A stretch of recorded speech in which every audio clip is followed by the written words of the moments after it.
Hello my crafty friends, it's Krista here from Second Chance Creation. This is part 5 and it's just a quick revision of the bits and pieces that I used on this horse. As you know, I love recycling everything, and most importantly the horse was gifted to me by Jeannie Dreamer here on YouTube. And thank you Jeannie, it was just perfect. And as you can see, I've used, corrugated bits of cardboard, various necklaces, the gears, and this stick-ons were gifted to me by Sheila from Art of Life. Thank you, Sheila.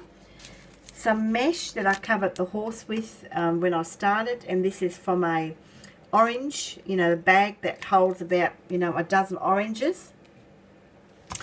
Belt pieces, and this one was made made a saddle out of it, and this was part of a headpiece.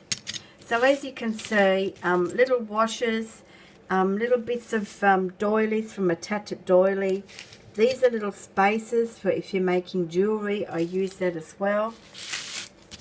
Some chains. This one I used for around the tail, and most importantly, the only new thing I used was glue sticks and paints. And this inspiration came from Bonny and Clive. So thank you very much, Bonny.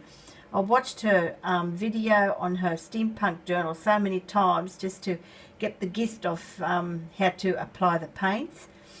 And a little bit different colours, but I got the hang of it. Thank you. And I'm going to leave Bonny's link below in the description box. And also I'm going to leave Sheila and Jeannie's links below in the description box. Of course, I used a zipper throughout. This particular one I used under the mane, but I used a really big one to go around the body part, and that's the end of the zipper. And I used the end bit around the chest, as you'll see. So yeah, so I just thought I'd share this with you. And these are the items that I used, and all old stuff just laying around or from the local op shops. So, you know what's going to happen. The next video will be the total reveal. The horse